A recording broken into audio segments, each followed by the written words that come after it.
Muy buenas tardes con todos, bienvenidos a esta sesión extra. No me digas, funcionó bien en todas las pruebas y ahora no. Típico. Ahí está. Muy bien. ¿Me confirman, por favor, que se esté viendo la diapositiva con una pizarrita? Sí. Gracias. Bueno, entonces en la clase presencial que tuvimos el miércoles estuvimos repasando este tema del análisis de lazos múltiples. Hablamos principalmente del análisis de mallas. Y lo conocen ustedes y puede darse el caso de que se requiera el tema del análisis de nodos. También, que pues tiene una distribución análoga, ¿no? En la circuitería. No voy a hablar de análisis de nodos porque es un tema que ustedes lo ven, todos ustedes son estudiantes de FIEG y ustedes ese tema lo ven en los cursos de circuitos eléctricos. Pero recordar pues que se puede hacer una analogía igual para poder resolver sistemas con varios lazos, ¿no? El tema que sí voy a dedicarle un tiempito hoy es el tema de los amplificadores operacionales. Este tema también lo estudian ustedes, pero entiendo lo estudian más en los cursos de electrónica en lugar que en los cursos de circuitos, ¿verdad? De todas maneras, pues, sin llegar al detalle constitutivo electrónico que se estudia en ese curso, sí me gustaría con ustedes precisar algunas cosas, porque como se verá posteriormente, algunos de los compensadores o controladores que le agregaremos a las redes para mejorar el sistema de control se basan en redes de adelanto de fase o de atraso de fase que a la hora de implementarlos, la mejor manera, la manera activa, más simple de hacerlo es con la ayuda de un amplificador operacional. Entonces, de allí la necesidad de mostrárselos. Entonces vamos a ver si esto me funciona porque siento un pequeño retardo. Entonces, voy a hablar un poquito de los amplificadores operacionales, como lo decía la diapositiva, mejor conocidos como OPAMPs, Operational Amplifier, ¿verdad? El OPAMP ideal, el constitutivo, el ideal básico, ¿verdad? Tiene los siguientes elementos y la siguiente simbología. Este es su símbolo, como que si fuera un triángulo, ¿verdad? Tiene un terminal negativo, un terminal positivo. El terminal negativo lo podemos llamar el V-, el terminal positivo lo podemos llamar el V+, algunos lo llaman V1, V2, como usted lo quiera llamar. El terminal de salida lo llamamos V0. Ustedes han estudiado electricidad, saben que se supone que aquí hay algún tipo de referencia sobre el cual yo estoy midiendo ese V+ y ese V-, ¿verdad? Y asimismo, el sistema está polarizado con una fuente VCC positiva respecto a la referencia y una fuente VCC negativa respecto a la referencia. Se dice que la entrada diferencial, o sea, la entrada, me va a decir, oiga, ¿cuál de las dos es la entrada? ¿Es V- o es V+? En realidad, lo que tenemos es la denominada entrada diferencial. La entrada diferencial VD no es otra cosa que la resta entre el voltaje del pin más menos el voltaje del pin menos, ¿cierto? Y el OPAMP, siempre que uno lo estudia, debe recordar que tiene tres características básicas, al menos el OPAMP ideal. Las tres características son: 1, una alta impedancia de entrada. Alta impedancia de entrada. En modo ideal, cuando yo digo alta impedancia de entrada, quiero decir que esa ZI se aproxima a infinito. La impedancia de entrada es la resistencia, en general, ¿no?, que hay entre los dos terminales de entrada. Idealmente eso es infinito, o sea, un circuito abierto, ¿verdad, jóvenes? Idealmente. ¿Por qué? Porque la idea es que mientras más baja sea esa impedancia, menos corrientes toma del circuito que está censando. Y aquí ahorita estoy hablando como que si este fuera el curso de electrónica, ¿no? Pero esa es la idea, o sea, la idea es que si esto viene a un amplificador que va a aumentar el nivel de electricidad que hay en el sistema, voltaje o corriente, a su vez él robe la menor cantidad de voltaje o de corriente, la menor cantidad de potencia de las señales donde está censando. Por eso una característica es que la impedancia de entrada sea alta. Por otro lado, quiero que toda la potencia del sistema se aplique a la salida, que no haya muchas pérdidas. Para que no haya pérdidas, yo en cambio necesito que haya una baja impedancia de salida. O sea, en el mundo ideal, esa ZO debería ser 0, ¿verdad? La impedancia de salida vendría a ser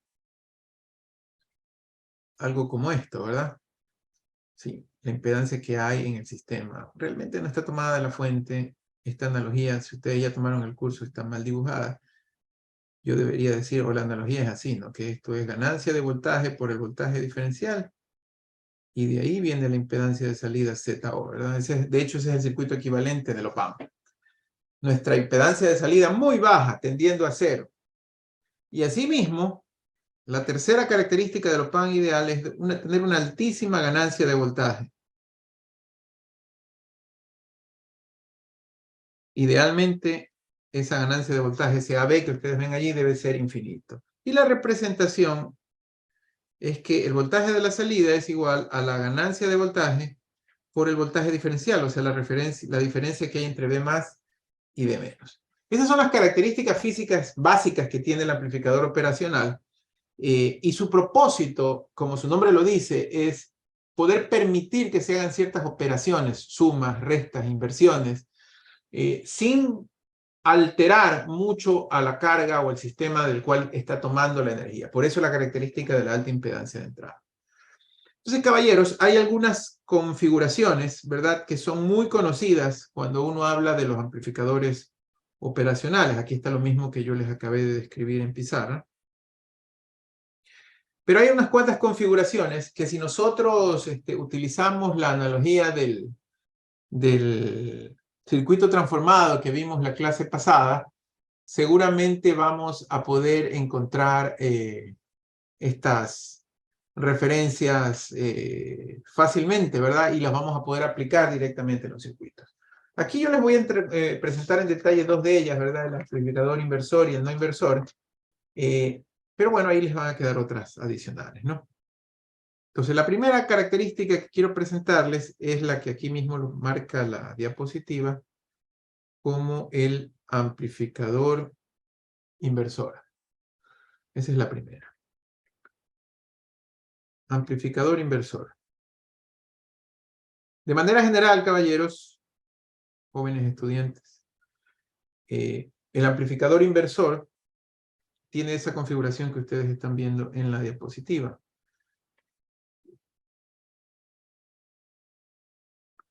Tenemos el op-amp, que ya lo vimos que está polarizado, más VCC menos VCC.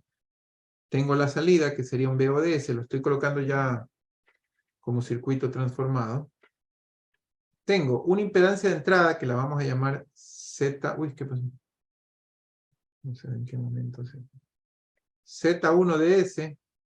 Tengo esta otra impedancia de realimentación, que la llamamos Z2DS. Y aquí está el voltaje de entrada VIDS. ¿Sí? El pin positivo, el pin de voltaje positivo, se conecta a tierra. La relación, jóvenes, que hay para el amplificador inversor es simplemente decir que el voltaje de salida VODS para el voltaje de entrada VIDS es igual a menos Z2DS sobre Z1DS. Es decir, cuando usted toma el curso de circuitos eléctricos, dice la impedancia de la realimentación dividida para la impedancia de entrada. Z2DS para Z1DS. Ustedes van a ver que nosotros vamos a poder construir cierto tipo de redes o de circuitos a través de este tipo de configuraciones. Y a continuación voy a hacer un ejemplo numérico para que ustedes lo puedan visualizar un poquito mejor. Pero recuerden, cada vez que se les presente esta configuración de amplificador inversor, ustedes tendrán que hacer el álgebra respectivo. Miren este ejemplo. Miren este ejemplo, por favor. Esta cuestión lo ven en qué curso de electrónica, principios o aplicaciones, muchachos. Principio, ingeniero. Principios. Ya todos aprobaron principios. El otro día me contaron, no todos han aprobado principios a estas alturas del partido, ¿verdad? ¿O sí? El otro semestre recién se la ve. O sea, para algunos de ellos, para algunos de ustedes esto es casi que como nuevo. Pero por eso yo, en lugar de hablar de la parte interna, que eso van a ver en el curso de principios, solo les estoy mostrando qué hacer cuando yo tengo circuitos o elementos que contienen a este op-amp, ¿no? Entonces, por ejemplo, miren, jóvenes.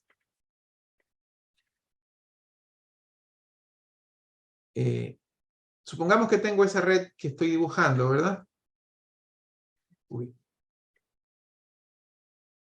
Que tiene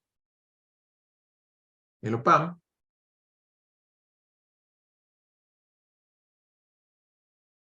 Y tiene, por ejemplo, una red RC paralelo y luego una red RC serie. Una está en la realimentación del sistema y la otra está en la entrada, ¿verdad? Y aquí está R2 y aquí está C2.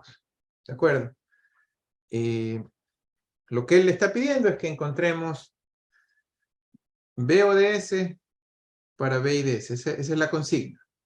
Y pues ahí nos está dando algunos valores en la diapositiva para C1. C1 es 5.6 microfarads, a pesar que creo que yo no voy a escribir mucho esa parte. Lo voy a dejar expresado. 360 kiloohmios, 220 kiloohmios, y el C2 es 0.1 microfarads. ¿Ok? Bueno, lo que yo quiero que usted vea en esta expresión, ¿verdad? Es que aquí yo tengo una impedancia y acá tengo otra, ¿verdad?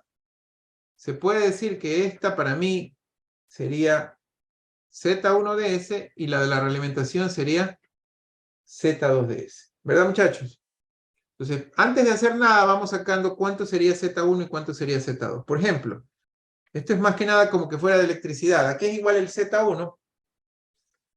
Bueno, alguien diría, ¿sabe qué? Aquí lo que podemos hacer, perdón, antes de sacar los paralelos, es dibujemos de una vez el circuito transformado, ¿verdad? Como aprendimos o recordamos la clase pasada, ¿no? ¿Cómo sería el circuito transformado? El circuito transformado sería así. Esto es VIDS 1 sobre SC1, ¿verdad? Esa era la impedancia de los capacitores, ¿no? ¿Sí se acuerdan? De la clase del miércoles. Muchachos, Sí, profesor. ¿sí se acuerdan? Esa es la impedancia del capacitor. 1 sobre SC1. Y acá está el otro capacitor. La impedancia del otro capacitor es 1 sobre SC2. Esto que les acabo de dibujar es el circuito transformado, ¿verdad?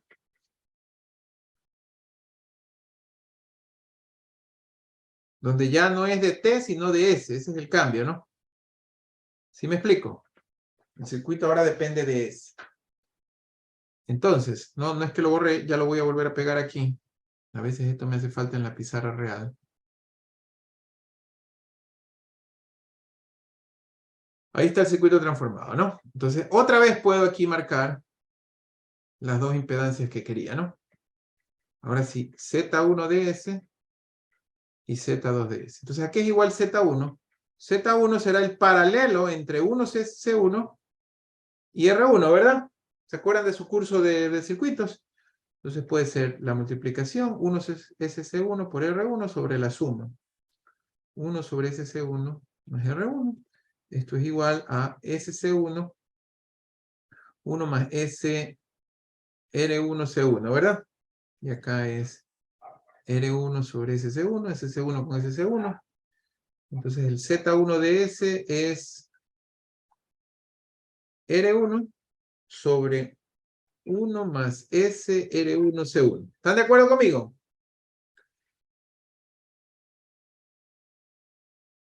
Muchachos, ¿a qué será igual el Z2 de S? La suma nomás. Serie, ¿verdad? Es la suma nada más. R2 más 1 sobre SC2, que para dejarlo así mismo en forma polinomial, sería como SC2 sobre 1 más SR2C2. ¿Están de acuerdo, verdad? Y ahora, ¿cuál es la impedancia? Perdón, de lo que aprendimos, la fórmula para el amplificador inversora, que es igual BODS para BIDS.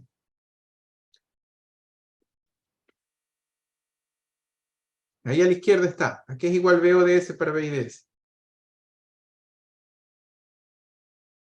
Será igual a menos, ¿no? Porque es inversor, ¿no, muchachos? Sí. Z2DS sobre Z1DS, ¿cierto? Si lo ven, por favor.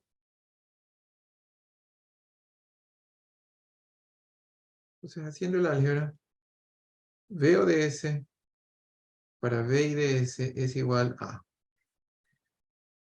SC2 es 1, me estoy comiendo otra vez el negativo, es menos 1 más S R2C2 sobre SC2. Y el Z1 es R1 sobre 1 más S R1C1, ¿cierto? Y esto es igual a menos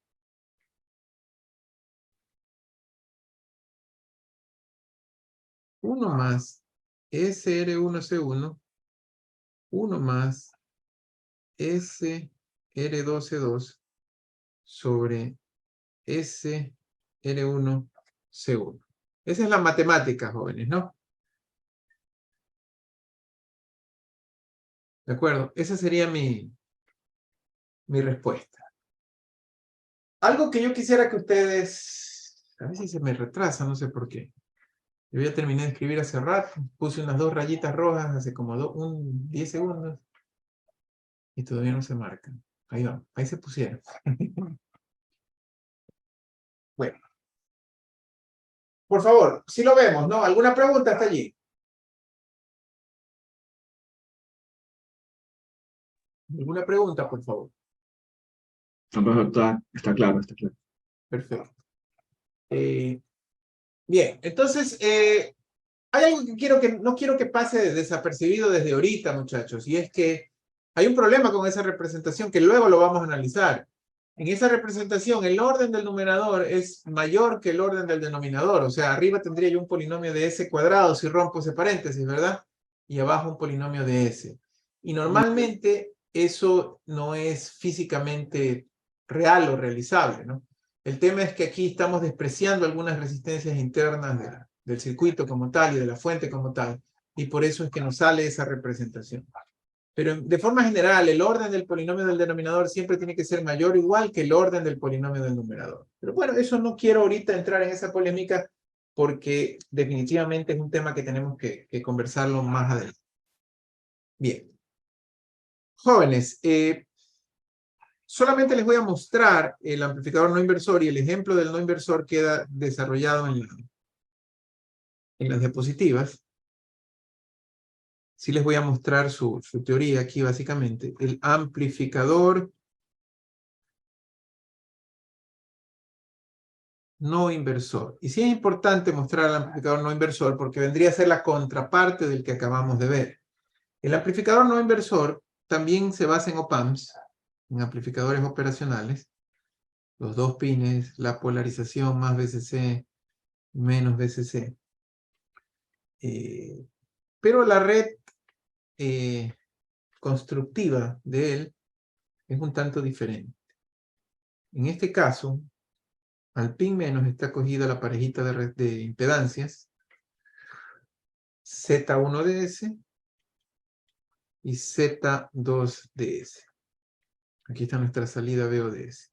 Y más bien del pin más está tomada nuestra entrada VIDS. ¿Ok? Esa es la configuración del amplificador no inversor. ¿Cuál es la ganancia de un amplificador no inversor? La ganancia del amplificador no inversor es VODS para VIDS es igual a 1 más Z2DS sobre Z1DS, tal cual lo estamos viendo, por favor, en la diapositiva. Claro, ahí yo lo ven como 1 más, pero creo que se nota clarito de la diapositiva que si yo divido este término me va a quedar 1 más Z2 sobre Z1, ¿verdad? Tal vez hacer claro que esto es Z2, porque a veces mis numeritos Z2 y el de abajo es Z1. ¿Ok?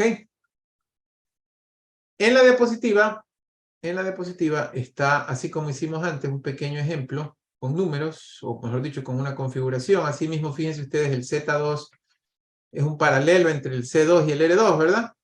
y el Z1 es un serie entre el R1 y C1, y aquí está hecha la matemática de ambos, y cuál sería la representación final de la función de transferencia. Esta parte también, si estuvieron viendo su deber, por ahí tienen un par de, o uno, no estoy seguro, de ejemplos como PAM, ¿verdad? En el deber, que lo pueden hacer utilizando estas dos secuencias. ¿Alguna pregunta, muchachos, sobre lo PAM? ¿Alguna pregunta sobre lo PAM? Profesor, Sí. una pregunta para el examen o, no sé, alguna lección, ¿se puede pasar directamente a la función en términos de S o hay que hacer primero ecuaciones diferenciales y de ahí pasar Cuando función se de S? trata de sistemas eléctricos y también, por suerte, los mecánicos, siempre podemos hacer directo el circuito transformado. Sí, esa es una ventaja que tienen los sistemas eléctricos y que vamos a tratar de extenderlos a los mecánicos. ¿De acuerdo? O sea, para eso presentamos ese concepto de circuito transformado. Es decir, podemos directamente poner las impedancias en términos de Laplace y trabajar linealmente en términos de Laplace. ¿De acuerdo? Ah, ya, gracias. Bueno, vamos a ir avanzando, ¿verdad? Y antes de entrar con otro segundo tipo de sistemas, por eso tenía que hacer el repaso eléctrico primero, bastante rápido, pero basándome, como ustedes vieron, en algunos fundamentos de electricidad y electrónica, hay un tema que es importantísimo a la hora de los diseños de los modelos matemáticos, y es el tema de la linealización. Vamos a llamarlo como aproximación lineal o linealización. Resulta ser de que toda la matemática, toda la analítica que nosotros vemos en un curso de control, y no solo en un curso, en cualquier teoría del control, asume que los sistemas son lineales e invariantes en el tiempo. La abreviatura de eso es un LTI, Linear Time Invariant en inglés. Lineal e invariante en el tiempo. Todo el análisis que vamos a hacer asume que los sistemas son lineales. Pero resulta ser que en la práctica, que en la realidad, la gran verdad es que no existe ningún sistema que sea 100% lineal. Todo sistema eventualmente se va a comportar de forma lineal. Sí, de forma no lineal, perdón. Inclusive los más simples. Yo ya les discutía, bueno, déjenme repasar esa sigla. LTI es lineal e invariante en el tiempo. Linear Time Invariant en inglés. Toda la matemática, toda la matemática que vamos a desarrollar en estos cursos se basa o asume que los sistemas y los modelos son de naturaleza lineal.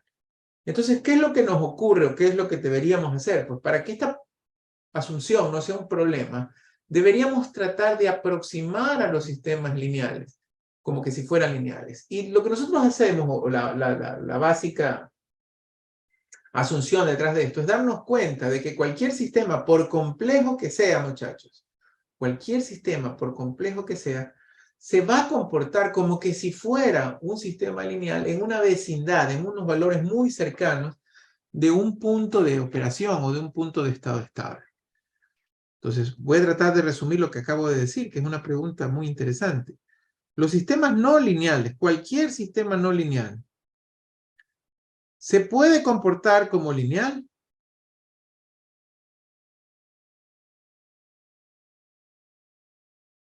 Alrededor, en la vecindad de un punto estable, de un punto de operación, también se lo conoce, ¿verdad?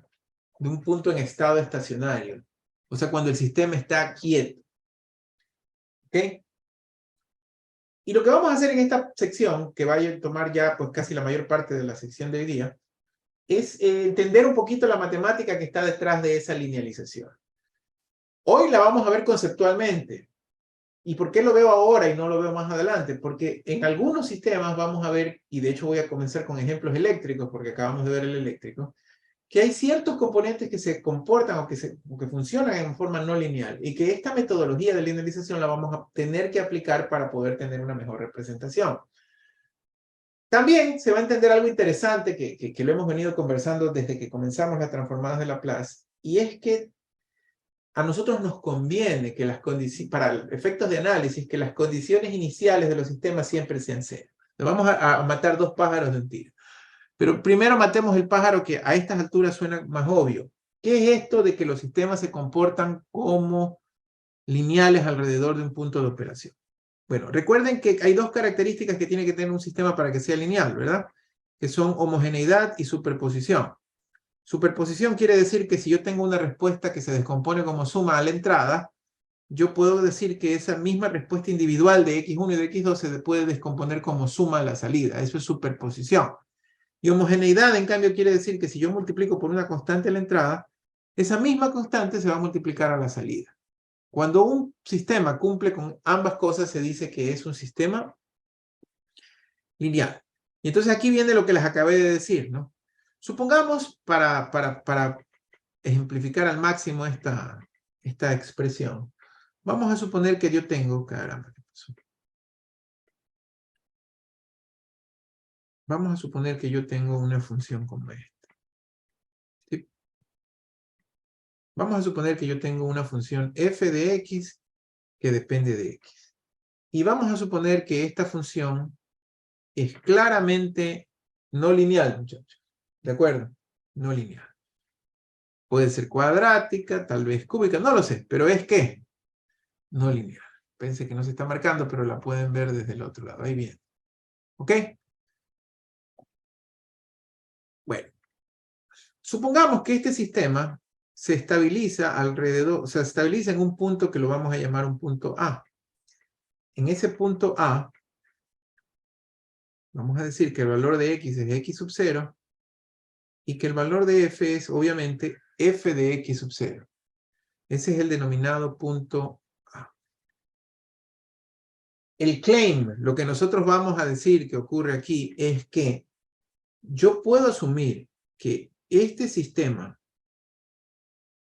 se comporta, miren, muchachos, para ser clarito como el agua, este de aquí es el no lineal, el azul es el no lineal, y el rojo es lineal. Mi pregunta de este gráfico, antes de hacer nada, ¿cuándo, en qué momentos el rojo se parece al azul, muchachos?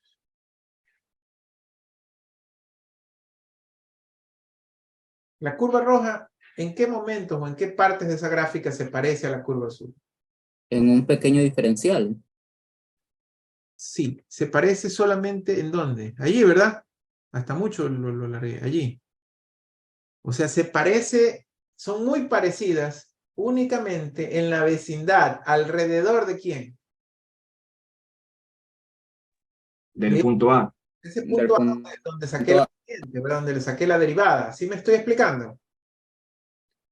Solo allí el sistema lineal se parece al sistema ¿qué? No lineal. Si usted me entendió esto, ya me entendió el principio básico de la linealización. Lo que nosotros vamos a hacer es que vamos a tratar de encontrar la ecuación de esa línea roja, ¿verdad? Y la vamos a sustituir en el sistema y vamos a trabajar con ella con la única premisa que decimos que esa asunción es válida únicamente alrededor de ese punto de operación. ¿De acuerdo, muchachos? Ahora bien, ustedes son expertos en matemática del preuniversitario. Esa ecuación de esa línea, de la línea roja, es una ecuación del tipo y igual a mx más b, ¿verdad? ¿Cierto? Si yo quiero que no tenga término independiente, sino que yo quiero que y sea igual a mx nada más, tengo un problema porque no es así, ¿verdad? Entonces, algo que se puede hacer para que sea así como yo estoy pidiendo que sea, es que yo trabaje con ejes movidos, ¿verdad? Déjame, perfecto. ¿Qué tal si yo defino esta nueva parejita de ejes?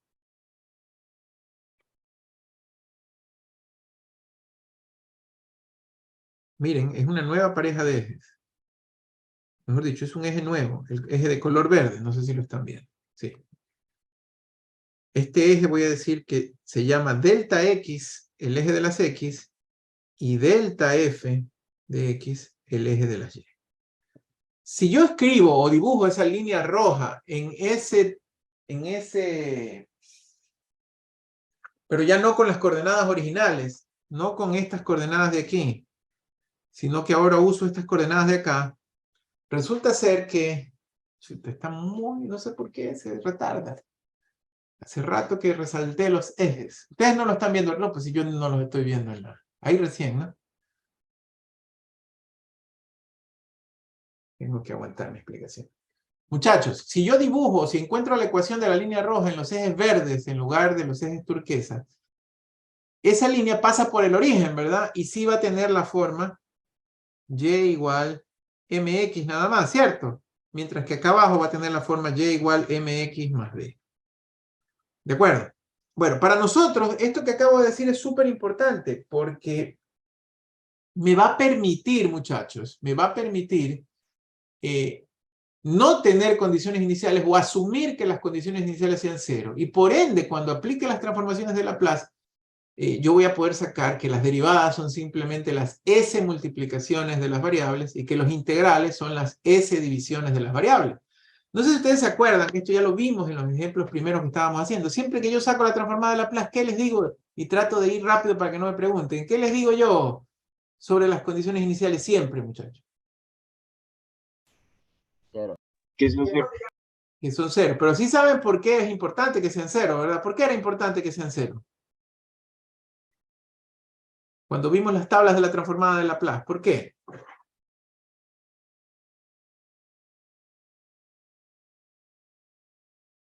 Porque así no tengo términos independientes al sacar la transformada de Laplace. Así cada vez que yo tenga una dy a dt, cuando aplique Laplace voy a poder decir que eso es s por y de s, más nada, ¿me explico? Porque no tengo, ¿qué? Condiciones iniciales. Muchachos,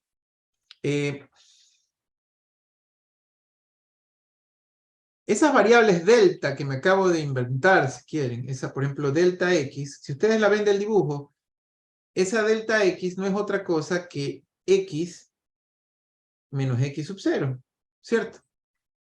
Porque es como haber tomado la variable x y haberla retrocedido x sub 0. ¿Sí me estoy explicando? ¿Sí lo ven, muchachos, del gráfico? Que delta x es x menos x sub 0. ¿Sí se observa? Y delta fx es f de x menos f de x sub 0. Muchachos, a estas variables que lo que hacen es como que mandar el origen al punto de operación. Eso es lo que están haciendo, ¿sí me explico, no? Se las conoce con el nombre de variables de desviación.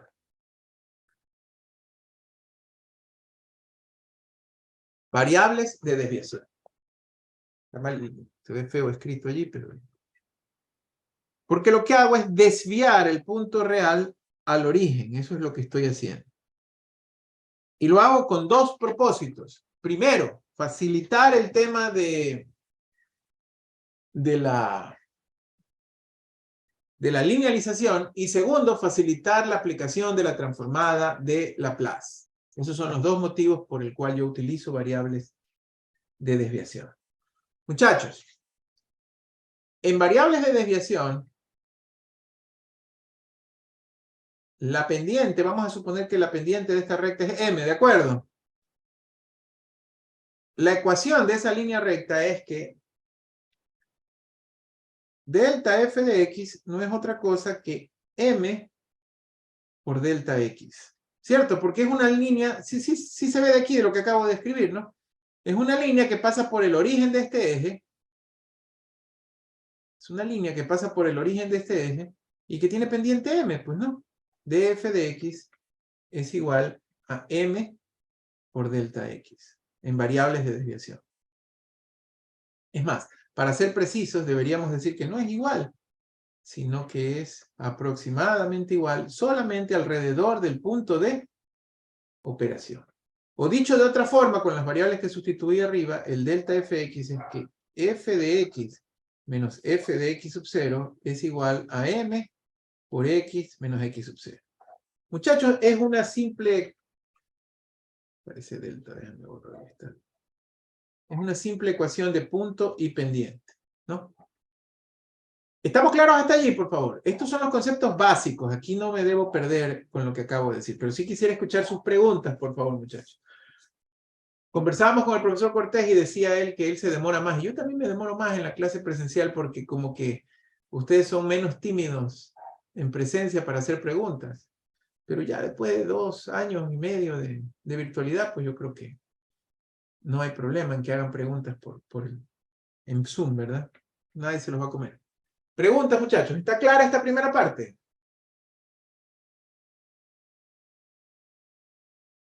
Sí, todo claro por mi parte. Ok. Bueno, vamos a formalizar. ¿Alguna otra pregunta? Vamos a formalizar esta parte. Bueno, aquí ya estaba en la diapositiva un poquito de lo que hice ahorita, ¿no? Si ustedes ven, esto es lo mismo que yo había escrito ahorita, que f de x menos f de x0 es m por x menos x0, o en variables de desviación, delta f de x es igual a m delta x, ¿verdad? Sí, muchachos.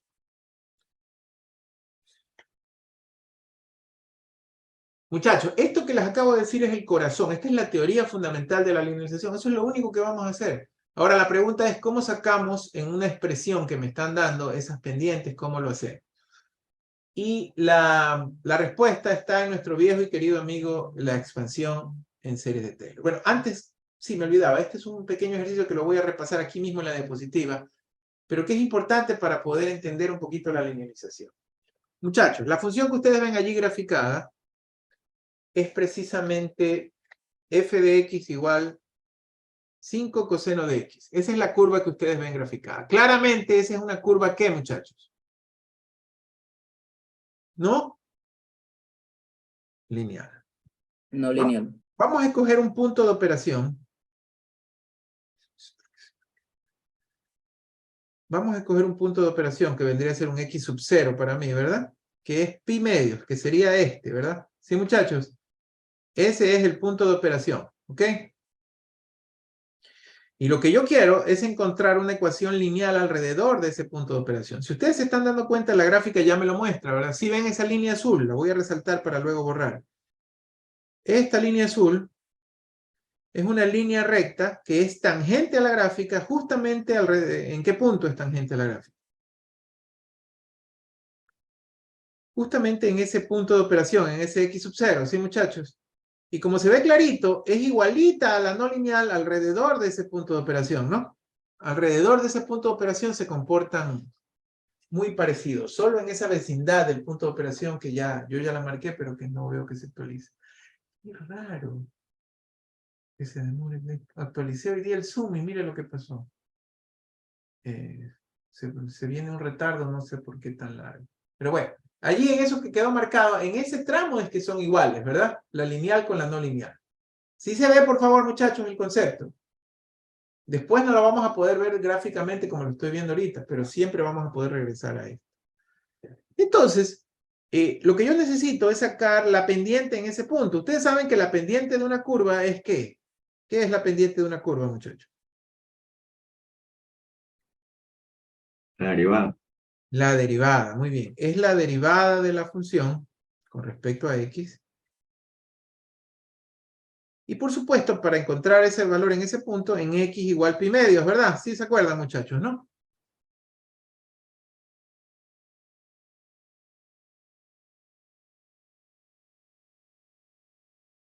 Sí. Entonces ustedes saben que la derivada del coseno es menos seno, ¿verdad? Entonces sería menos 5 seno de pi medios, ¿no? Que vendría a ser menos 5, ¿cierto, muchachos? Entonces, muchachos, si hacemos la representación que les dije, f de x, o más bien delta f de x, sería igual a menos 5 delta x. Esa es la ecuación lineal del sistema. Pendiente menos 5 es la que ustedes tenían acá marcada, ¿verdad? Claro, pero esa ecuación que yo tengo aquí no es la ecuación de esa recta, ¿verdad? ¿Sí me explico? La pendiente es menos 5, pero es más algo, menos algo, porque no comenzaba en el origen. Ah, pero en cambio, ¿dónde están los ejes delta fx y delta x, muchachos?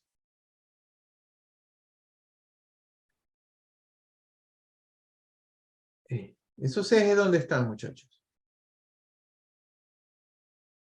Esos ejes están aquí, ¿verdad?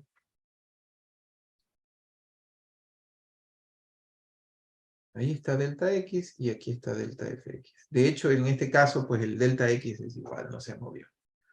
Si los ejes de la curva fueran allí, ahí sí la pendiente, la recta es una ecuación con pendiente menos 5. Ese es el concepto, muchachos. Preguntas, por favor, hasta allí.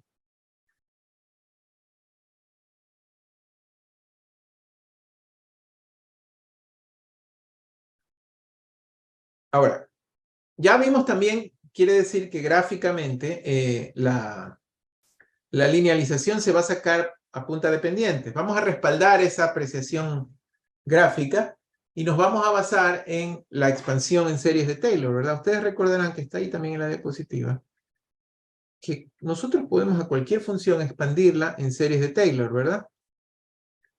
Y de manera general, cualquier expansión en series de Taylor nos diría que la función f de x exacta es igual, como lo dice él allí, expandida en series de Taylor, a f de x sub 0 más la derivada de f con respecto a x evaluada en x igual a x sub 0 por x menos x sub 0. Estoy escribiendo algo de las series de Taylor como para darle formalidad al sistema. ¿Sí? Más la segunda derivada de f con respecto a x cuadrado evaluada en x igual a x sub 0 por, como dice él, x menos x sub 0 al cuadrado sobre 2 factorial, más es una serie infinita, ¿verdad, muchachos? Esa es la expansión en series de Taylor. Si solo lo usamos, si truncamos la serie,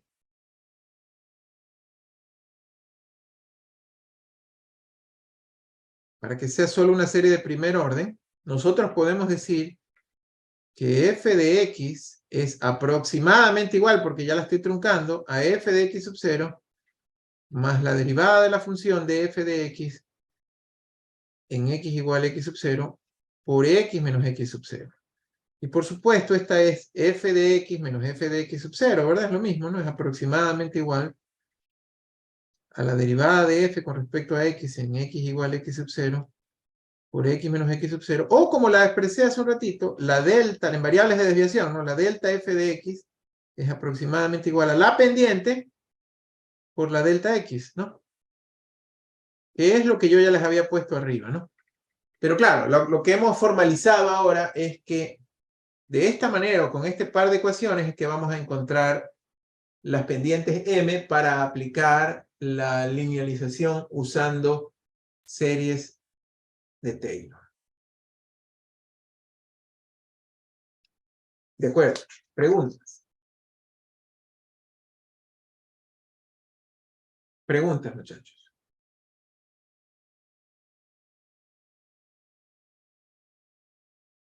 Bien. Esa es la teoría.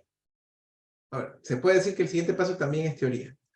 Esa es la teoría. Pero ahora quiero hacer una primera introducción. Esto lo vamos a hacer unas 4, 5, 6 veces a lo largo de este parcial. Y hoy es la primera vez y lo vamos a hacer, por supuesto, como siempre les digo yo, con un circuito eléctrico, que es nuestro amigo más sencillo, ¿no? Que después se lo vamos a hacer a los sistemas neumáticos, a los sistemas térmicos, etcétera, etcétera.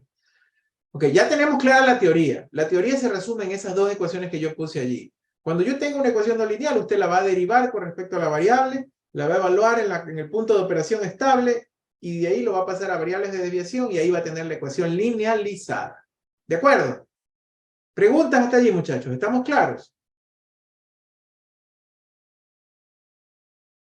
Bueno, el concepto está claro, pero ¿qué pasa si yo tengo un sistema complejo con términos, algunos que son lineales, otros que son no lineales? ¿Cómo aplico este concepto? Y bueno, yo les he preparado, y de hecho lo he pulido, lo cambié un poquito, esta es mi autoría, ¿verdad? Un procedimiento, un procedimiento práctico para ustedes y sus ejercicios a la hora de aplicar la linealización, que lo he tratado de resumir en estos 5 pasos. Esto es lo que vamos a hacer cuando hay una no lineal, o sea, cuando no es que todo es no lineal, sino que una parte de la ecuación diferencial es no lineal, o una parte del sistema es no lineal. Muchachos, contestando o regresando a la pregunta que hizo uno de los compañeros antes, ¿verdad? Cuando nosotros tenemos un elemento no lineal y, por ejemplo, tengo un circuito eléctrico, significa que ahí sí ya no voy a poder aplicar el circuito transformado, porque el circuito transformado asume que todo es lineal, ¿verdad? Y voy a tener que irme a la ecuación diferencial, ¿ok?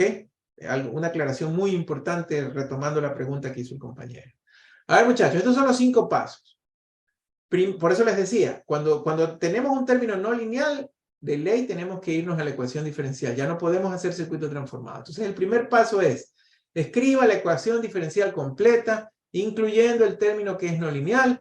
Y, por ejemplo, diga usted que ese término no lineal es alguna función, puede ser voltaje, corriente, si es eléctrico, lo que sea, que depende de una variable y depende también del tiempo. Luego, vamos a encontrar la ecuación del punto de operación. Ese punto de operación es el valor del sistema en estado estacionario, ¿sí? Por ejemplo, para nosotros en los circuitos eléctricos, ese es el análisis de C que decíamos en los cursos de circuitos eléctricos, ¿no? Es el valor de C del sistema. Y vamos a encontrar cuántos son esos valores de operación, los X sub 0 que lo llamé en la teoría anterior, ¿no? Luego vamos a restar las ecuaciones obtenidas en los 2 pasos anteriores y vamos a encontrar una nueva ecuación diferencial, pero que ahora va a estar descrita solamente en términos de las variables de desviación. Es decir, con los pasos 1, 2 y 3 nos vamos a hacer un get rid of, o sea, nos vamos a deshacer de las variables originales que podían comenzar en cualquier punto y vamos ahora sí a trabajar con variables de desviación. Se me estaba olvidando un ejemplo claro de lo que es variable de desviación y que lo voy a hacer en un ratito. Como ya lo tengo en variables de desviación y la linealización, como ustedes ven en el circuito que está todavía resaltado allí, es amigable para ser escrito en variables de desviación, recién allí vamos a usar la serie de Taylor para sacar la representación lineal, ¿verdad? Y ahí la vamos a reemplazar.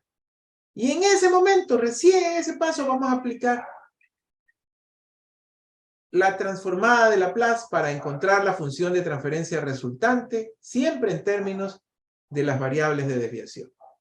Muchachos, yo voy a hacer un ejemplo ahorita, pero en ese ejemplo voy a tratar de seguir religiosamente estos 5 pasos. El ejemplo que yo les decía antes de hacer mi ejemplo numérico es de las variables de desviación. Por ejemplo, siempre hemos hecho el ejemplo de un aire acondicionado, ¿verdad? O puede ser de un sistema de calefacción. Vamos a suponer que es un aire acondicionado. En el aire acondicionado, la temperatura original comienza, qué sé yo, en 28 grados centígrados. Y una vez que prende el compresor,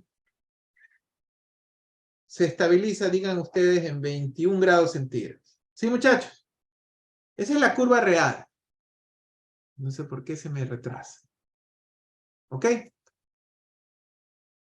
¿Qué sé yo? Tiempo y temperatura. Cuando yo use variables de desviación, muchachos, cuando yo use variables de desviación, esta curva va a tener la misma forma, pero la gran diferencia que va a tener es que en lugar de comenzar en 28 grados, va a comenzar en 0. Y por supuesto, pues llegará a menos 7 grados centígrados. Porque ese es el tema. La característica de la variable de desviación es que la condición inicial siempre será ¿cuánto? Muchachos, ¿cuánto será la condición inicial en una variable de desviación? 0. 0 de presión. Ya escribí hace como 10 segundos en la pizarra CI igual a 0 y recién se está escribiendo. Sí. O sea, en la pizarra mía real se escribe inmediatamente. Es en la transmisión que hace mi pizarra el Zoom que no lo hace. No sé por qué. Toda la vida lo ha hecho perfecto, pero hoy está haciendo este delay medio raro. Tengo una segunda opción que es conectarla con cable porque lo tengo por Wi-Fi. Pero bueno, yo creo que no es tampoco tan exagerado el delay. Bueno, esa es otra razón importante. Ustedes van a ver, si ustedes revisan, avancen el libro de control y vean todas las curvas que se vienen más adelante. Muchachos, todas nuestras curvas arrancan en 0, como que la variable a controlar arranca en 0. Una variable que yo voy a controlar casi nunca arranca en 0. Una presión no arranca en 0, un nivel no arranca en 0, una temperatura no arranca en 0. Pero para mi análisis la voy a hacer arrancar en 0 porque yo siempre asumo que trabajo con variables de desviación. Es que es viernes, ¿no? Y el Zoom lo sabe, entonces me ponen ahí. Por eso está retrasado. Tienen razón, muchachos. Bien. Vamos a hacer el ejemplo, entonces. Ok. Aquí hay un ejemplo que yo voy a hacer y el otro les queda hecho en la diapositiva. Entonces, como siempre les decía, este es un circuito eléctrico, ¿no? Miren el circuito eléctrico que me pide. voy a tener una fuente de voltaje puramente alterna que se llama VDT. Voy a tener un inductor de 1 Henry y voy a tener una resistencia, pero esta resistencia es una resistencia no lineal, muchachos. Y aquí lo voy a tener en serie, una fuente de voltaje de 20 voltios. O sea, lo raro de este circuito es que tengo una resistencia no lineal. Aquí tengo la variable VLDT. ¿Cuál es la consigna? La consigna es hallar VLDS para VDS.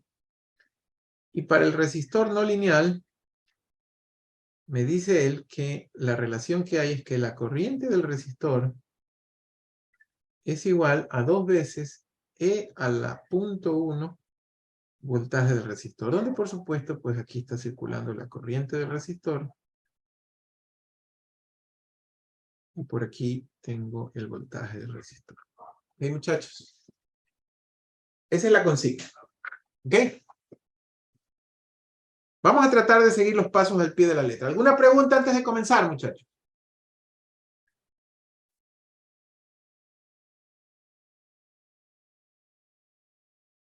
Paso 1. ¿Quién me dicta el paso 1, por favor? Léame a alguien el paso 1, por favor. Chuta, ya lo hice grande y no se hace. Yo, profe. Ya se está haciendo grande. Léelo, por si es que alcanza. Vamos a ver qué buena Ya, estudio. no. Sí se lee. Dice, escriba la ecuación diferencial completa, incluyendo el término que es no lineal. Establezca que el término no lineal es f dependiente de x y de t. Ok. Pues vamos a escribir la ecuación diferencial completa del sistema. ¿Sí?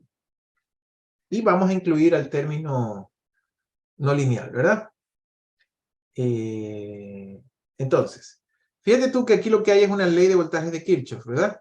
¿Cierto? Ahí está el BL, ahí está el BR, y ahí está la ley de voltaje de Kirchhoff en el tiempo sería V de T es igual al voltaje del inductor más el voltaje del resistor menos 20. ¿Están de acuerdo, muchachos? ¿Están de acuerdo con esa ley de voltaje de Kirchhoff? Que recién se está escribiendo. ¿Están de acuerdo con esa ley de voltaje de Kirchhoff?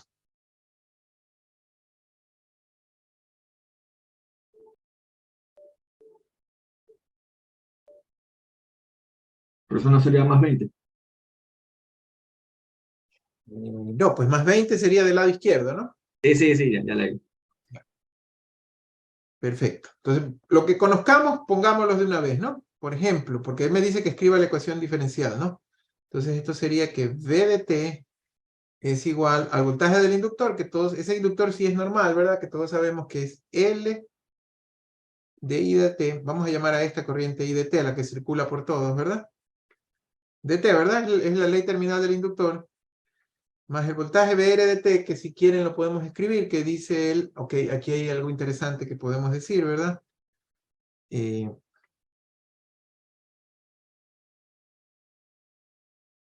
ponerlo aquí.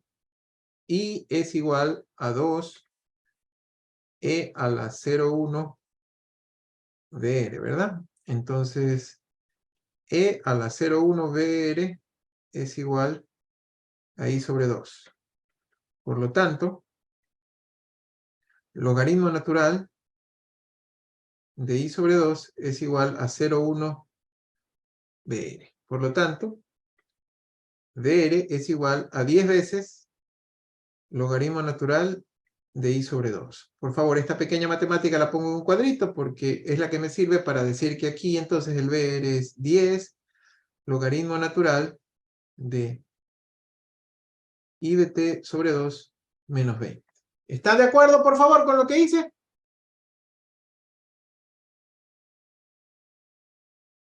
¿Se entiende? Sí. Sí, un despeje de voltaje de la ecuación que me dieron, ¿no? Ok.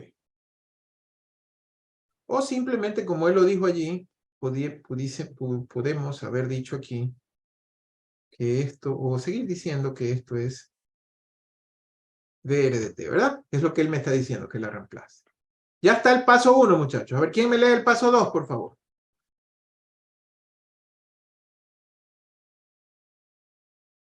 ¿Quién me lee el paso 2?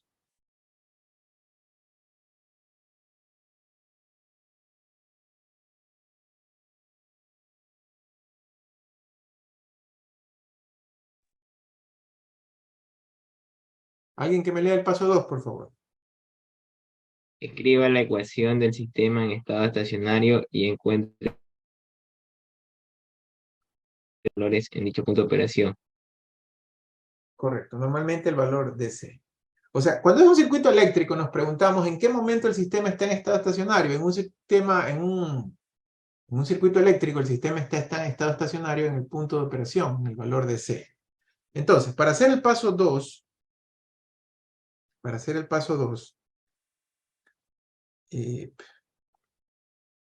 nosotros decimos, vamos a hacer un análisis en DC. Y lo voy a hacer acá, ¿verdad? Por espacio. En DC, muchachos, déjenme mostrarles el circuito.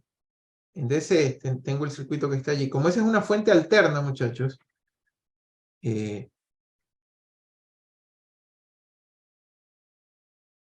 su valor de C es 0, ¿verdad? ¿Cómo se comporta el inductor en DC, muchachos? Eso lo saben desde física.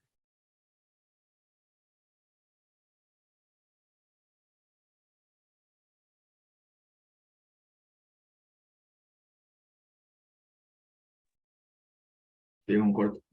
Así es. El voltaje del inductor DC es igual a 0. El voltaje V en DC es igual a 0. Yo voy a usar una nomenclatura que, por cierto, aquí difiero de los otros profesores, pero les voy a pedir que la usemos porque yo soy de los amigos de mientras menos tinta gaste, mientras menos escribo, mejor.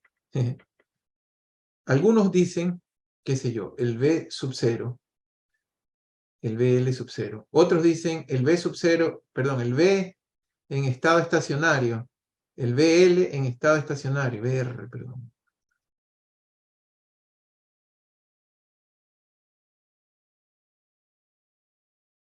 VR sub 0 o VR en estado estacionario. ¿Sí? ¿Qué quiere decir esto? Todas dos quieren decir punto de operación en estado estable. La SS viene del inglés steady state, por eso es SS. ¿Qué es lo que yo voy a usar en mi curso? Voy a usar V barra VR barra. Cuando tenga una barra encima en mis diapositivas, muchachos, quiere decir que me estoy refiriendo al punto de operación en estado estable. Sin embargo, hoy les hago un disclaimer que puede ser que en alguna literatura del curso, en vez de la barra, vean las siglas SS. ¿Qué quiere decir SS? Estado Estable. De hecho, en algunos ejercicios de deber, cuando yo le quiero dar a usted el punto de operación, utilizo eso del SS. Recordarán, el disclaimer lo hicimos a las 7:06 p.m. del 14 de octubre, ¿verdad? Pero yo prefiero poner barra porque así escribo menos y más adelante tenemos unas ecuaciones larguísimas, entonces yo prefiero poner las barras. Muchachos, entonces en DC, la misma ecuación que yo tenía se escribe como B barra es igual a BL barra más BR barra menos 20. ¿Cierto? Ahora, yo sé que estas dos son ¿qué? Son iguales a 0. Por lo tanto, yo también sé que BR barra es ¿cuánto? Es 20. BR barra es 20. Y también sé que si BR barra es 20, yo tenía la ecuación que decía que IR era igual a 2 por E a la 0,1 BR. Por lo tanto, IR barra, que es igual a I barra, porque son la misma corriente, ¿no? Es igual a 2 por E a la 0,1 por 20, que si ustedes la reemplazan, les va a dar 14.778 amperios. ¿Sí? Y que tienen que anotar ese numerito por ahí, porque son, lo decía el paso, ¿no? No sé si se ve, no, ya lo moví. El paso decía, escriba la ecuación del sistema de estado estacionario y encuentre los valores del punto de operación. Normalmente el valor de ese. Y aquí ya también les pongo el disclaimer, ¿no? Las SS son para mí las barras, ¿no? ¿Sí, muchachos? Bien. El paso 3 me dice que reste las ecuaciones, sino que no sé si quedaron en el olvido las dos ecuaciones. Las voy a volver a escribir o copiar. La primera ecuación era esta. Voy a copiarla.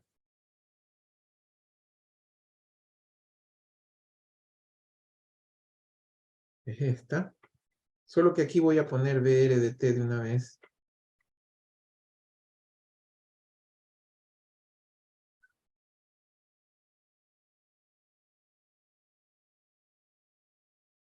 Este es del paso 1. Y la otra ecuación es esta que está aquí. Bueno, la voy a escribir porque este es fácil. La otra ecuación decía que B barra es igual a BL barra, que es 0, más BR barra, que es 20, pero lo voy a dejar como BR barra, menos 20. Esta es la ecuación del paso 2. Como dice el paso 3, dice reste las ecuaciones, las vamos a restar. La resta me dice que es V de T menos B barra es igual a L de ella de T a dt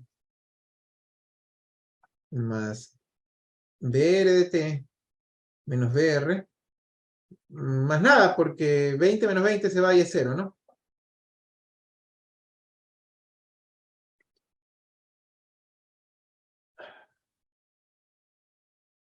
Ahora bien, muchachos, aquí sí voy a hacer el único truco o artificio, ¿verdad?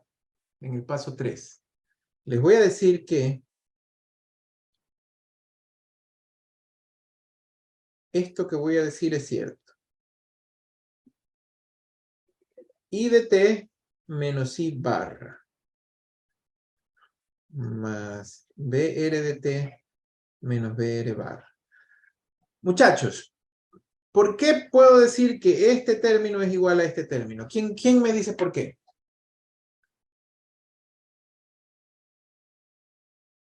Todos esos términos barra, yo intencionalmente no los he dibujado, no les he puesto dependencia del tiempo. ¿Por qué?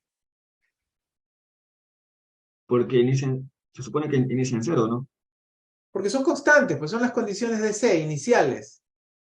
Miren, arriba calculé unos cuantos. Ya los marqué hace rato, pero no se está actualizando. ¿Cuánto es el BR barra? Ahí está marcado. ¿Cuánto es el IR barra? BR barra es 20, es un número, muchachos. IR barra es 14, es un número. Son constantes. ¿Y a qué es igual la derivada de una constante? Cero. 0. ¿Se entiende, por favor, por qué esos dos términos que están marcados en verde, cuando se borren las otras marcaciones verdes que hice? Los dos de abajo, ¿se entiende por qué son equivalentes? Porque si yo rompo ese paréntesis de abajo, este paréntesis de acá, caramba, a veces es rápido, a veces es lento.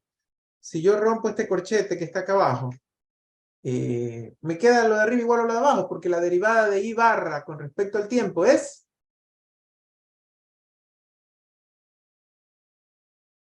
La derivada de una constante respecto al tiempo es... Cero, profesor. 0, ¿verdad? Ok. Bien. Entonces, lo llevo al otro lado. Ya con eso tengo, como yo quería, al final del paso 3, la ecuación lista en términos de la variable de desviación.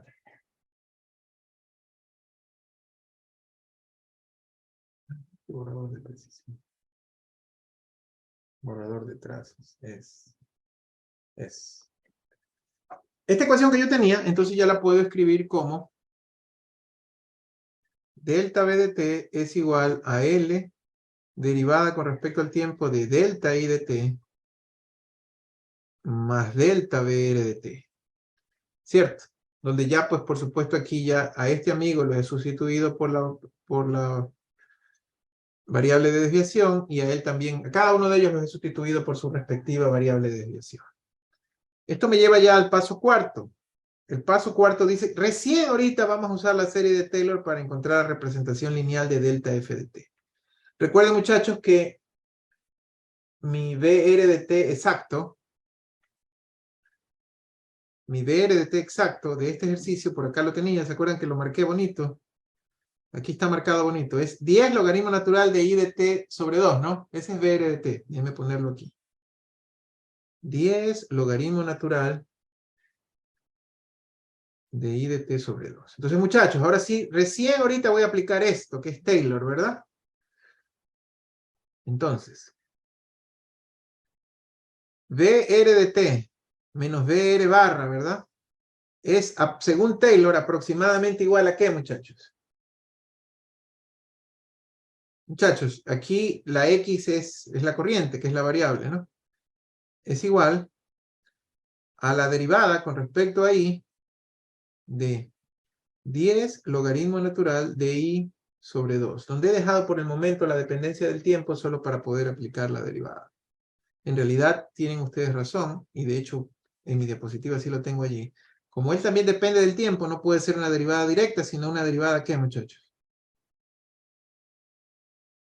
Parcial, ¿verdad? Porque la corriente a su vez depende de ¿quién? Del tiempo. Evaluada en I igual I barra por I de t menos I barra. ¿Qué es lo que he hecho en esta fórmula? En esta fórmula estoy aplicando lo que está a la izquierda. La expansión en series de Taylor de primer orden. Tal cual. O sea, hasta ahora no he hecho ninguna asunción. He trabajado con las ecuaciones tal cual, clarito como el agua.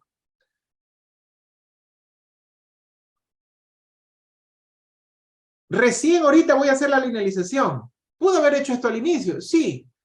Pero no hubiera sabido a dónde reemplazar el resultado, porque el resultado me queda en términos de variables de desviación, muchachos. Y al quedarme en términos de variables de desviación, yo no sabía dónde mismo reemplazarlo. Por eso es que primero cambié toda la ecuación a variables de desviación y recién ahorita hago la linealización. Entonces, muchachos, como para que me sigan viendo, esto es delta BR de t, ¿verdad? Y esa derivada, esta derivada que está aquí es 10 por, ¿a qué es igual la derivada del logaritmo natural? Sería 2 sobre I, ¿verdad? Y por un medio, ¿verdad, muchachos? Reemplazada en I igual I barra, y todo por delta I de t. Entonces, mi delta BR de t es igual a 10 sobre I barra por delta I de t. Esa es la linealización. Yo tengo el valor de I barra, pudiese ya poner el número si ustedes desean. Pudiese poner el número. Lo voy a poner luego, pero pudiese poner el número.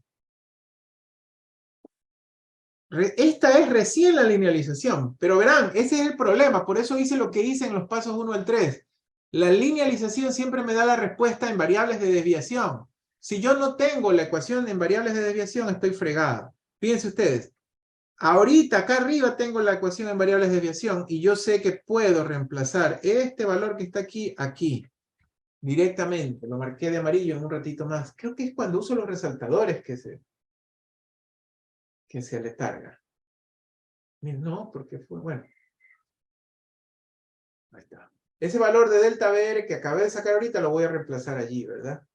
Y eso lo hago en el paso 5. Utilice la expresión truncada de Taylor para encontrar la representación lineal de delta ft. Reemplácela en la ecuación diferencial del paso anterior. Ya. Entonces, reemplacemos. Vamos a decir que delta B de t es igual a L d A de t delta I de t más 10 sobre I barra delta I de t. Ahí está mi paso cuarto. Mi paso quinto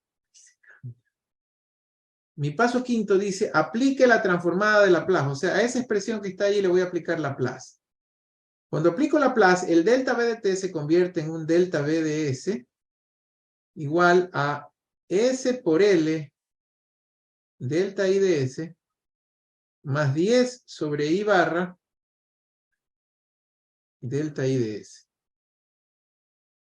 Estoy sacando transformación de Laplace, ¿verdad?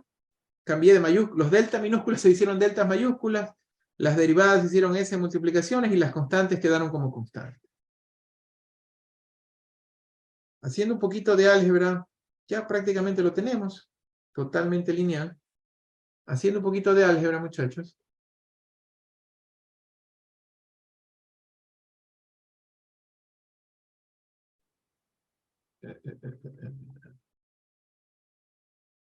Yo puedo decir que delta B de S es igual a delta I de S por SL más 10 sobre I barra.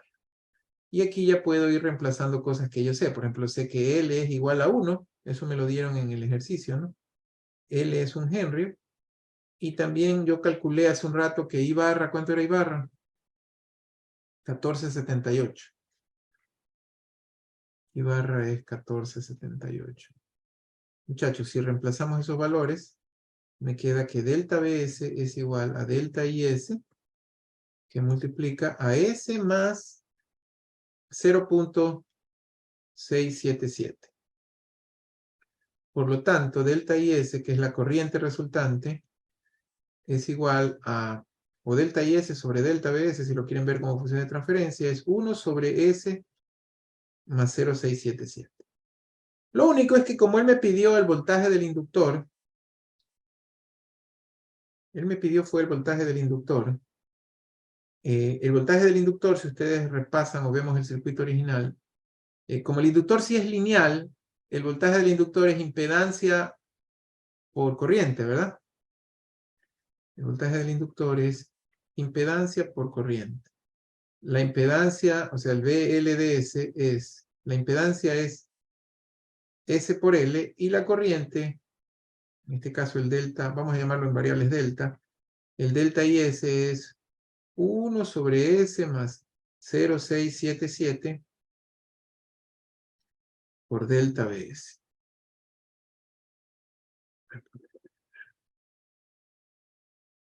Entonces, para que se entienda, delta BLDS es igual a la impedancia por el delta IDS.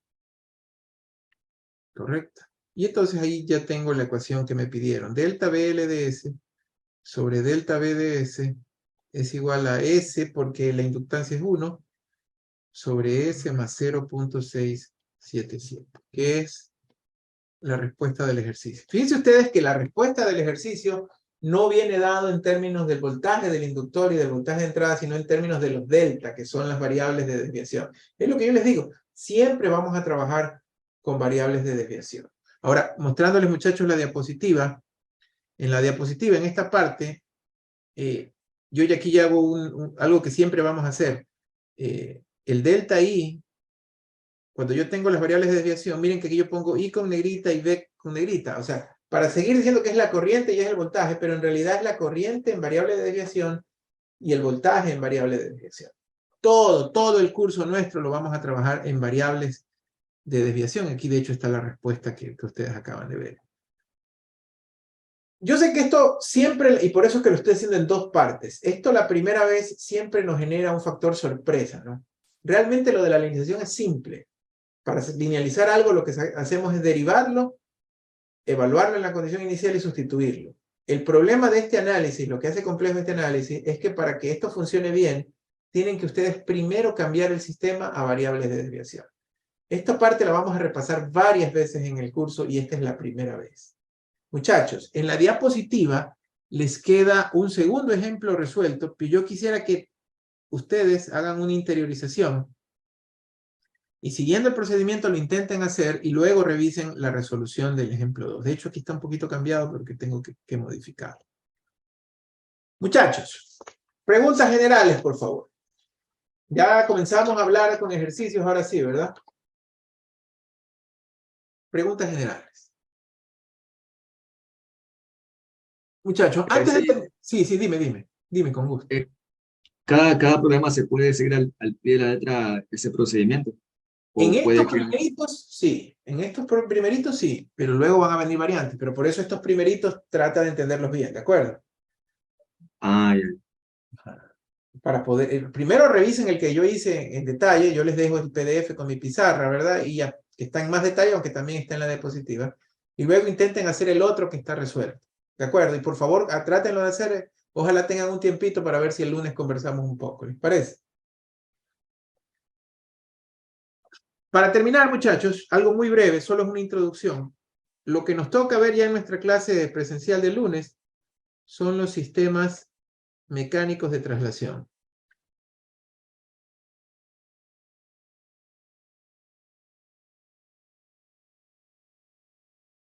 Y en los sistemas mecánicos de traslación también vamos a tener también vamos a tener elementos y también vamos a tener linealizaciones. ¿Qué es lo que yo les quiero mostrar hoy día, así rapidito, brevemente, verdad? Que con lo que se conoce con el nombre de la analogía,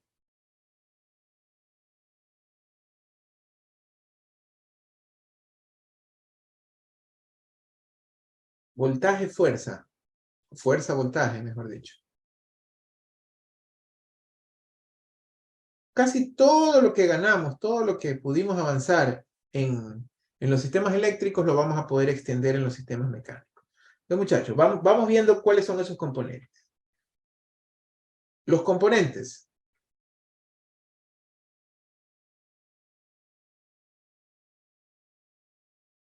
Primero, el resorte.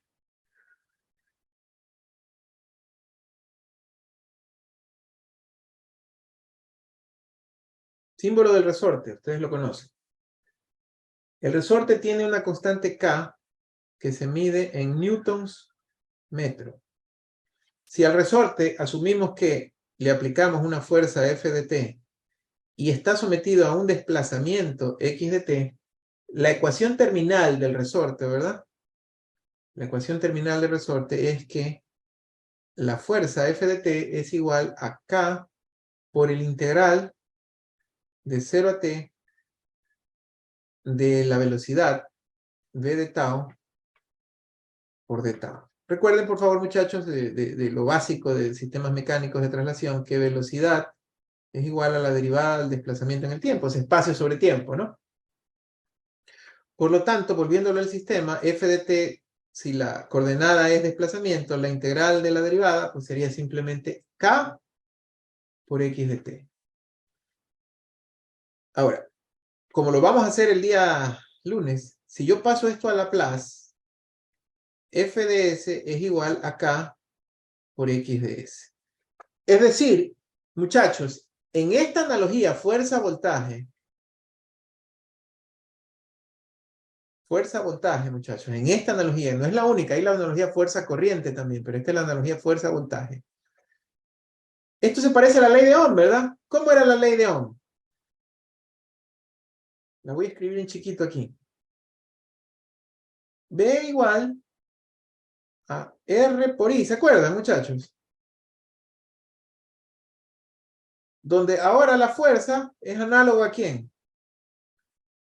Al voltaje, y la corriente es análoga al desplazamiento. Por eso, muchachos, usando esta analogía, el resorte se va a comportar de manera similar que una resistencia. Hoy solo les voy a presentar los elementos y estas ecuaciones análogas. Todo el análisis completito lo vamos a hacer el día lunes. Son 3 elementos. El segundo es el amortiguador viscoso o amortiguador simplemente. El día lunes vamos a hablar con más calma sobre qué significan o qué representan físicamente algunos de ellos. El símbolo que vamos a utilizar para el amortiguador viscoso es este que está aquí. Este símbolo representa como que si fuera un pistón dentro de un cilindro. Asimismo, vamos a suponer que se le aplica una fuerza F de T y que tiene un desplazamiento X de T. ¿Sí? Y que él está descrito por una constante que la vamos a llamar FB. Esa es la constante del amortiguador. Esa constante FB está descrita o está representada en newtons segundos sobre metro. La ley terminal que describe a este amigo amortiguador es que la amortiguación que él tiene, la fuerza, perdón, que se le aplica al amortiguador es igual a la constante del amortiguador por la velocidad. O sea que si lo escribo en términos del desplazamiento es FB por la derivada del desplazamiento con respecto al tiempo. Y si a él le saco la transformada de Laplace, lo que me queda es que f de s es igual a S por FB, asumiendo condiciones iniciales iguales a 0, por eso yo voy a necesitar variables de desviación X de S. Aquí ya podemos ver, muchachos, que aquí esta es la impedancia equivalente y aquí esta es la impedancia equivalente. ¿A quién se les asemeja el inductor? Perdón, el amortiguador. ¿El inductor se asemeja a quién? Un poquito a la resistencia, ¿no? Y el amortiguador se asemeja en esta analogía ¿a quién? Al inductor. ¿Se acuerdan que la impedancia era 1 sobre SL? Para finalizar y acabar también nuestra clase de hoy, el tercer elemento es la masa como tal. Si nosotros decimos que tenemos una masa, un sistema macizo de masa M, que está movido con un desplazamiento xt y al cual se le aplica una fuerza F de t, la ecuación que define ese comportamiento es que esa fuerza F de t es igual a masa por la derivada de la velocidad con respecto al tiempo. O sea, masa por aceleración, muchachos, ¿no? Ley de Newton. Claro, F de t es igual a masa por la segunda derivada de la aceleración con respecto al tiempo. Y si le aplicamos Laplace, esto sería lo mismo que decir que F de S es igual a S al cuadrado, porque es segunda derivada por M, por X de S. Muchachos, esta sería la impedancia equivalente de la masa. Muchachos, ¿por qué yo les he hecho énfasis en impedancias equivalentes en este cuadro que hasta aquí nos quedamos? Ahí están las impedancias equivalentes. Del resorte K, del amortiguador S por FB y de la masa MS cuadrada. ¿Por qué? Con esa ayuda nosotros vamos a poder hacer una analogía al circuito transformado con los circuitos, con los elementos mecánicos de relación. No se preocupen que el día lunes yo voy a volver a presentar este cuadrito. Ya no voy a escribir las ecuaciones, pero les muestro el cuadro y vamos a repasar un poquito qué es lo que es cada elemento. Y por supuesto, vamos a ver un circuito, si se lo quiere llamar así, pero realmente es un diagrama de cuerpo libre con estos elementos y entender al máximo la analogía. Más vale, esta parte pues la vamos a resetear básicamente el lunes. Lo que sí les pido es que repasen un poquito el tema de los sistemas no lineales, ¿verdad? Que son muy importantes. ¿Alguna pregunta, muchachos?